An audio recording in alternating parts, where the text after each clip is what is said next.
1825 பர்மாவில் சபிக்கப்பட்ட காடுன்னு ஒரு இடம் இருந்துச்சு. அந்த காடை சுற்றி இருக்கிற கிராமத்தில் வாழ்கிற மக்கள் யாரும் அந்த காட்டுக்குள்ளே போக மாட்டாங்க. ஏன்னா அந்த காட்டுக்குள்ளே போகிறவங்க யாரும் உயிரோடு திரும்பி வர மாட்டாங்கன்னு அவங்களுக்கு தெரியும். ஆனாலும் ஒரு பொண்ணு அந்த காட்டுக்குள்ளே அவளோட உயிரை காப்பாற்றிக்கிறதுக்காகவும் அவளோட கற்பை காப்பாற்றிக்கிறதுக்காகவும் அந்த காட்டுக்குள்ளே ஓடிட்டு இருக்கா. அவளை 2 பேர் துரத்திட்டு இருக்காங்க. அவளும் அந்த காட்டுக்குள்ளே போனால் அவங்க பின்தொடர மாட்டாங்கன்னு நினச்சிட்டு அவள் அந்த காட்டுக்குள்ளே ஓடிட்டு இருக்கான். ஆனால் அந்த 2 பேரும் அதை பொருட்படுத்தாமல் அவளை பின்தொடர்ந்து ஓடிட்டு இருக்காங்க. அவளுடைய கணவரும் அவளை தேடி அந்த காட்டுக்குள்ளே வந்துட்டு இருக்கான். அப்போது தூரத்தில் அவளுக்கு யாரோ நிற்கிற மாதிரி தெரியுது. பக்கத்தில் வர வர அந்த உருவம் மறைஞ்சு போயிடுது. பின்னாடி ஓடி வந்துட்டு இருக்கிற அந்த 2 பேருக்கும் அந்த உருவம் தெரியுது. அந்த உருவம் பார்க்குறதுக்கு ரொம்ப கோரமாக ஹார்ட் தலையோட மனித உடலோட அந்த உருவம் இருக்குது. அதை பார்த்து பயந்து போன இவங்க பின்னாடி திரும்பி ஓடி போகும்போது அந்த உருவம் அவங்க முன்னாடி வந்து நின்று அவங்க 2 பேரோட தலையை உடம்புலேருந்து பிரித்து எடுக்கிறது. இந்த உலகத்தில் நடக்கிற எல்லா நிகழ்வுகளுக்குமான தொடக்கமும் ஏதோ ஒரு இடத்துல இருந்து தான் ஆரம்பிக்குது. அதே மாதிரி தான் நம்ம கதையோட தொடக்கமும் கடல் கடந்து இருக்கிற இப்போது மியான்மர்னு சொல்லக்கூடிய பர்மாவிலிருந்து தான் இந்த கதையை தொடங்குது. சரி வாங்க கதைக்குள்ளே போகலாம்.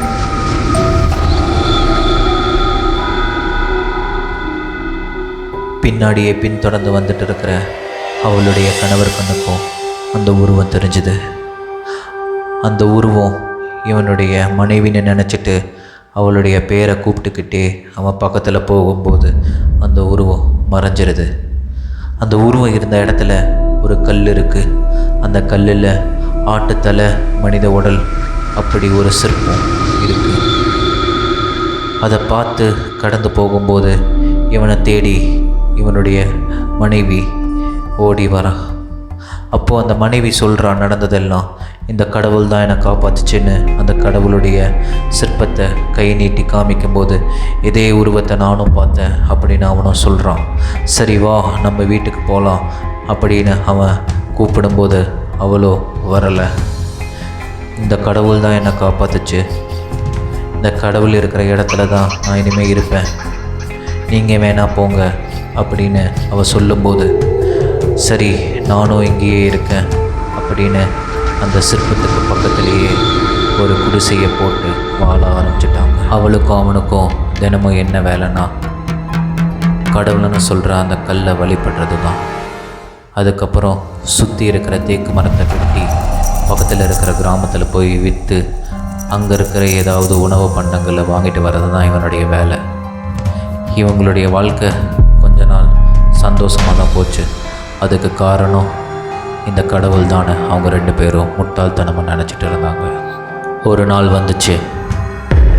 எப்பயும் போல் அவன் பக்கத்தில் இருக்கிற கிராமத்துக்கு போயிட்டு திரும்பி வரும்போது ஒரு பூனையை வாங்கிட்டு வந்தான். அவனுடைய மனைவி அவளுக்கு ரொம்ப பிடிக்கும் அப்படின்னு பூனை வளர்த்துறது ரொம்ப நல்லதுன்னு அவங்க மூதாதையர்கள் சொல்லுவாங்க அப்படின்னு அவள் சொல்லுவாள். அதே சமயம் கடவுள்களுக்கு ரொம்ப பிடிக்கும்னு அவள் சொல்லுவாள். அதுக்காகவே ஒரு பூனையை வாங்கிட்டு வந்தான். அவன் அந்த பூனையை தன்னோட மனைவி கிட்ட கொடுக்கும்போது அதை வாங்கிட்டு அவள் ரொம்ப சந்தோஷப்பட்டான். அதுக்கு சாப்பாடெல்லாம் வச்சு நல்லா பார்த்துக்கிட்டான். இரவு நேரமும் வந்துச்சு. 2 பேரும் தூங்க போகிறதுக்கு முன்னாடி கடவுளை வழிபட்டுட்டு தான் தூங்குவாங்க. அப்படி கடவுளை கும்பிட்டுட்டு அவங்க தூங்க போயிட்டாங்க. அந்த பூனையை ஒரு இடத்த பார்த்து கட்டிட்டு இருந்துச்சு. அதை 2 பேரும் கவனிக்கலை. ஒரே ஒரு விளக்கு மட்டும்தான் அந்த வீட்டில் எரியும். அந்த இருட்டுக்கு நடுவில் அந்த பூனை கத்துற சத்தம் நின்றுச்சு.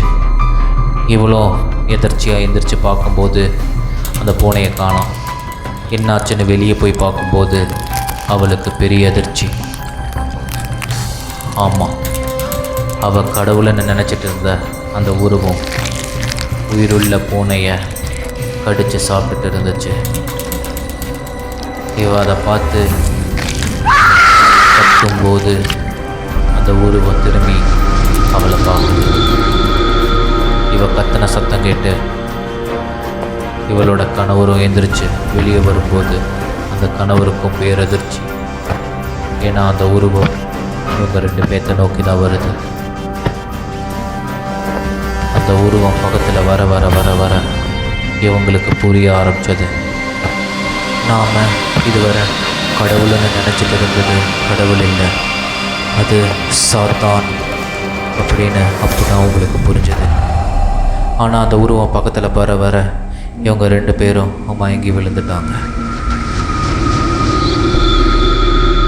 இந்த கதை உங்களுக்கு பிடிச்சிருந்தால் லைக் பண்ணுங்கள், ஷேர் பண்ணுங்கள், சப்ஸ்கிரைப் பண்ணுங்கள். இது புது சேனல்ன்றனால உங்களுடைய சப்போர்ட் கண்டிப்பாக எங்களுக்கு தேவை. அடுத்த எபிசோடில் பார்க்கலாம். டாடா பாய். இட்ஸ் கேடி.